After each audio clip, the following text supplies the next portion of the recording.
So ayan, bubuksan natin yung nabiling monoshock sa TikTok. Buksan natin siya kung legit. Pang ano siya, pang Rider 150. Monoshock absorber daw to, pero bubuksan natin para makita natin.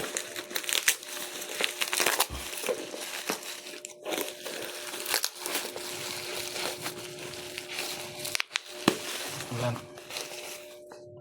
Ano? Ang size niya. Titingnan natin sa kung legit. Wow. Ganda. Ano?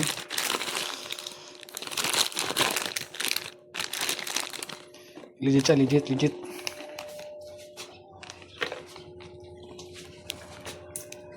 Uy, may sticker pa, nalaglag.